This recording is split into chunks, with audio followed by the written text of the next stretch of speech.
सरकार जमीरू 3 मासरे उच्छेद निद हजाइला हाइकोर्ट को निर्देश। 3 मासरे खाली हेब सरकार जमी।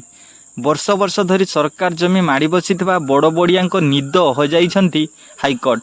कारण 3 मास मध्य सरकार जमी जबरदखल मुक्त करने को कोर्ट निर्देश देइछंती। मयूरभंज अंचल एक सरकारी जमी जबरदखल मामलें यही ऐतिहासिक राय देइछंती ओडिशा हाइकोर्ट।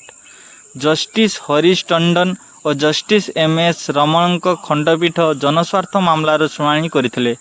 ओडिशा हाइकोर्ट को ऐतिहासिक राय नकल मयूरभंज प्राय 1 एकर सरकार जमी को माड़ी बसी अभियोग होता। जबरदखल उच्छेद पर प्रशासन कौन पदक्षेप नेउन हाइकोर्ट रे पहुंची जनस्वार्थ मामला। यार शुणाणी करी मुख्य विचारपति जस्टिस हरीश टंडन और विचारपति जस्टिस एम.एस. रमण खंडपीठ कड़ा निर्देश देइछंती। हाइकोर्ट को निर्देश अनुसार जबरदखल जमीर तदंत और अमीन को द्वारा मापचुप कराइबा सरकार। सरकारी जमी माड़ी बसी उच्छेद पर पदक्षेप नेबे। तदंत रिपोर्ट देवार 3 मास मध्य उच्छेद प्रक्रिया शेष हेबो।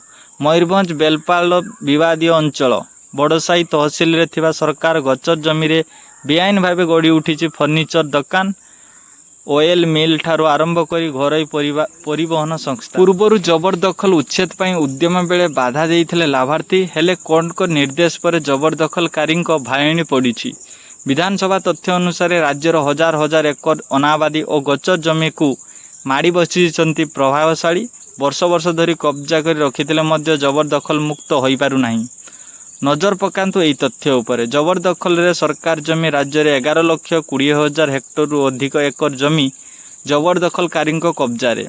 मोट 20,435 एकर अनाबादी जमी जबरदखल होईची।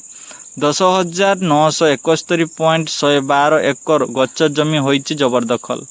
राज्य में जाजपुर सर्वाधिक 7,160 एकर अनाबादी जमी माड़ी बसिचंती।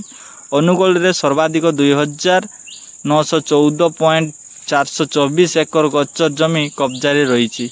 हाइकोर्ट को निर्देश पर एसबू सरकार जमी जबरदखल मुक्त हेबो बोली आशा करा जाउची। तो फ्रेंड्स एमती नुआ नुआ वीडियो पाइबा आम चैनल के सब्सक्राइब करंतु जहाँ फल आपण मैंने सर्वप्रथम वीडियोटी पाई परिबे। तो फ्रेंड्स यही वीडियोटा को व्हाट्सएप फेसबुक माध्यम शेयर करंतु।